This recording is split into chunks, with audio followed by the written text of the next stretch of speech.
24 years ago, the footballing world stood still. A defending World Cup champion, armed with the greatest players on the planet, was brought to its knees by an African nation making its tournament debut. It was France 0, Senegal 1. It wasn't just a result, it was an earthquake that shifted the tectonic plates of international football forever. Now, on the grandest stage of the 2026 FIFA World Cup, the ghosts of Seoul are back. Welcome to the ultimate clash of styles, ideologies, and generations. France, the undisputed heavyweight titans of Europe, marching toward what they believe is their destiny, a third consecutive World Cup final. Against them stands Senegal, the pride of Africa, armed with blistering transition speed, fearsome physicality, and the quiet belief that history is about to repeat itself. Is this the day Les Bleus assert their dominance and stamp their authority on this tournament?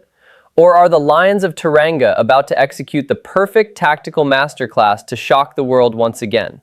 Before we unlock the tactical secrets of this massive fixture, do me a massive favor. If you love deep dive football analysis, tactical breakdowns, and broadcast-level coverage of the beautiful game, hit that subscribe button right now. Welcome to Football Kick Theory. We don't just watch the game, we dissect it. Let's get into it. Let's start with the favorites. When you look at Didier Deschamps' squad, frightening is an understatement.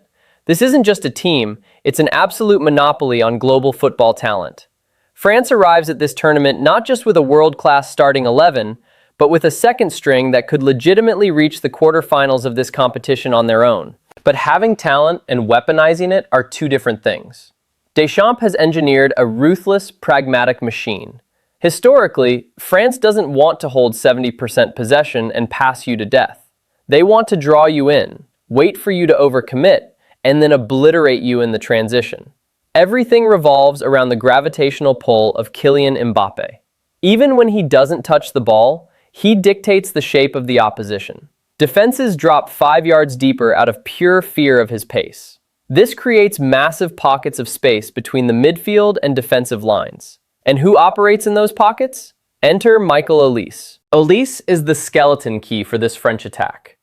After a transcendent season at Bayern Munich, he has evolved from a tricky winger into a complete elite-level playmaker. Operating on the right, his ability to cut inside onto his wand of a left foot changes the geometry of the pitch. If Senegal's midfield pivot drops too deep to cover Mbappe, Olise will have the time and space to pick out line-breaking passes to runners like Ousmane Dembele or Désiré Doué. Behind them, the engine room is locked down by Aurélien Tchouameni. He is the ultimate safety net. While Theo Hernandez bombs forward down the left flank like a freight train, Tchouameni shifts across, turning a back four into a makeshift back three alongside William Saliba and Jules Koundé. It is a beautifully balanced, asymmetrical system. But if there is one team built in a lab to dismantle this French system, it is Senegal. You cannot intimidate the Lions of Teranga. They possess the one attribute that neutralizes technical superiority: elite, overwhelming physicality mixed with supreme tactical discipline. France will have the ball. Senegal will accept that. But possession without penetration is a trap, and Senegal are masters at setting the trap. Expect Senegal to set up in a resolute mid-block, likely a 4-3-3 that transitions into a compact 4-5-1 out of possession. The objective is simple: suffocate the central areas. They cannot afford to give Tchouameni the time to dictate the tempo, and they absolutely cannot allow Olise to receive the ball on the half-turn in the right half space. With Edouard Mendy providing a veteran, commanding presence between the sticks, the defensive line anchored by Kalidou Koulibaly will be incredibly difficult to break down. Koulibaly's spatial awareness will be tested to the absolute limit by the constant interchanging of the French front three. But Senegal isn't just here to defend for 90 minutes. They have a specific offensive blueprint designed to exploit France's biggest structural flaw. This match will be won and lost in one specific area of the pitch: the war zone. Theo Hernandez is arguably the best attacking left back in the world, but his desire to act as an auxiliary winger leaves massive, gaping holes in the defensive transition. This brings us to the most explosive matchup of the night: Ismaïla Sarr versus the space vacated by Theo Hernandez. Sarr is pure, unadulterated electricity. If Senegal wins the ball deep in their own half, Their first look won't be a short pass to relieve pressure. It will be a 40-yard diagonal switch right into the channel Hernandez has left behind. If Saliba is forced to pull out wide to cover Sarr, it stretches the entire French defensive line, creating chaos in the box. This is where Nicholas Jackson becomes crucial. Jackson's role tonight isn't necessarily to be a poacher, it's to be a disruptor. His aggressive runs and relentless pressing will occupy Dayot Upamecano or Saliba, preventing them from stepping up. Jackson must drag the center backs around, creating isolated one-on-one situations for Sarr and Sadio Mane on the flanks.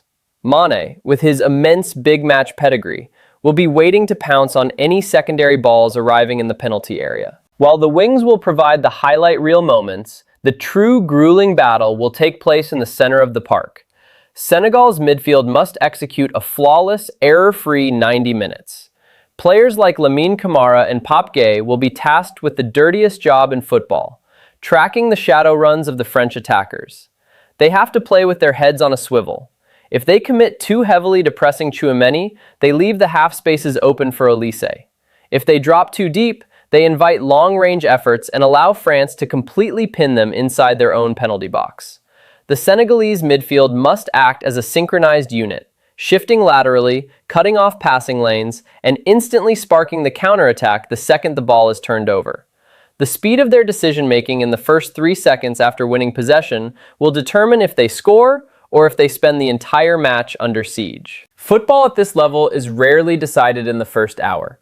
It is decided in the final 20 minutes, when legs become heavy, lungs burn, and tactical discipline begins to fray.